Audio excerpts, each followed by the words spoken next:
اللهم صل وسلم وبارك على سيدنا محمد وعلى آله وصحبه أجمعين، صلاة وتسليما إلى يوم الدين. حبيبي يا رسول الله، ازيكم حبايبي؟ يا رب تكونوا في خير دايما.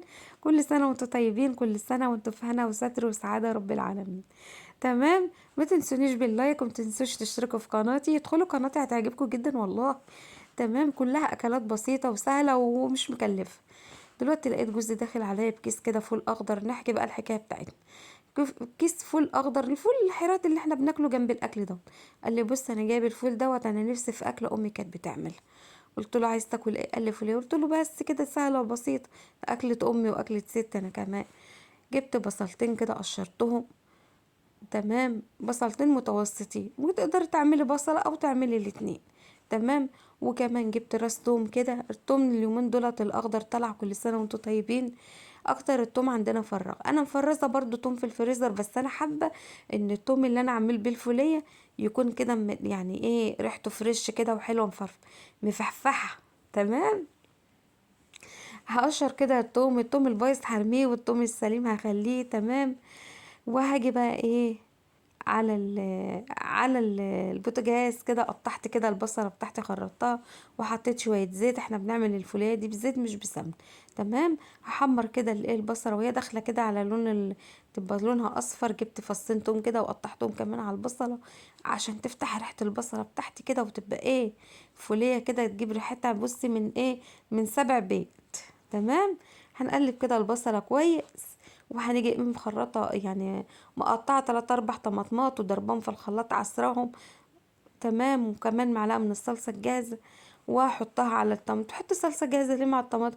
عشان تخلي الايه، الطماطم حمرا كده شديده الحمار. تمام. ومعايا معلقه من الشطه الناعمه، ومعلقه من الملح، وكمان ايه، رشه من الكمون. وهحط نص معلقه من السكر، عشان لو في مزازه في الطماطم، المزازه دي ايه، تروح بالسكر. تمام. وتخلي الفوليه بتاعتنا كده طعمها حلو. حلو الكلام، كلام جميل. غطينا كده على الطماطم، لما اتسبكت كده وشكشكت، نزلت بالفول. طبعا الفول بعد ما فصصته كده، لقيت القشرة بتاعته يعني ناشفة، قمت مطلعة منه القشرة ومفصصاه زي فول البصارة كده، فصصته وغسلته. نزلت كده بالفول على الصلصة، خد غلوتين. طبعا حطيت له كوباية مية، اللقطة دي ما جاتش. وبعد ما خد غلوتين، غسلت معلقة رز واحدة، ما تكتريش. وتغسليها كده وتصفيها، وتنزلي بقى على الفول. الفوليه بتاعتك هتبص تلاقيها غلوة، والتانية هتلاقيها لفت معاكي كده، وتقلت كده وراحت حلوة.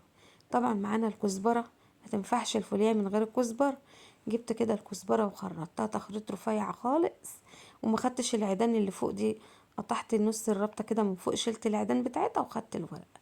وجبت كده التوم اللي انا قشرته، وقطعته ايه، طرنشات صغيرة كده، فوق الايه، فوق الكزبرة. حلو الكلام، اسمعي الكلام يا حلوة انت وهي. كده هتعملي الفولية، هتطلع منك عسل سكر. فولية جدتي وفولية ستي وفولية حماتي. حطيت كده شوية الزيت، وحمرت الكزبرة بالثوم. اوعي تحرقيهم، ايدك كده بالمعلقة فيها وما تسيبهاش وتمشي. تبقى قدام كده الكزبرة بتاعتك كده بالثوم، تقلبي كده تقليب كده ايه، من فوق لتحت كده، وتقلبيها كويس.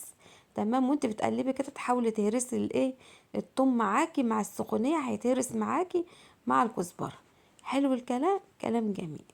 كده الكزبره بتاعتنا كده اتحمرت بس لونها اخضر. شلت الغطا بتاع الفوليه، وطشيت الطشه بتاعت الكزبره، الله على الريحه، تجيبي من 7 جار. ادي الفوليه بتاعتنا، وادي الاكله بتاعتنا سهله وبسيطه وجميله جدا. تقدري تعمليها في الفطار يعني، لو انت حابه تفطري بيها. وتقدري تعمليها في الغدا زي ما انا عملتها. اكله بسيطه وسهله واقتصاديه ومش مكلفه خالص. وجبت بقى كام بدنجانه كده من البدنجان الطويل ده، حمرتهم كده في شويه زيت. وعندي كده التمليحه بتاعه البدنجان، ملحتهم، وعصرة ليمون على وش البدنجان. وكانت احلى غدوه، وبالعيش، والنبي عربي كده، وتاكلي وتشبعي انت وولادك. وعرفي ولادك الاكل بتاع زمان. اكل بتاع زمان جميل وحلو ومغذي، وحلو جدا والله، وبسيط ايوه بس حلو.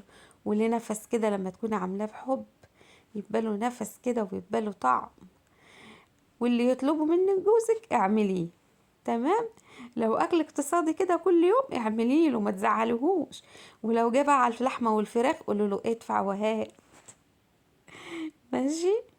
ادي الاكله بتاعتنا جميله جدا، ومعانا كمان العيش، العيش بتاعنا، العيش البلدي دوت. وتاكلي وتغمسي، وبعد كده تعملي كوبايه الشاي وتحبسيه، كوبايه الشاي بالنعناع، وتحبسي كده وتعملي دماغ مية مية. يلا اشوفكم في فيديوهات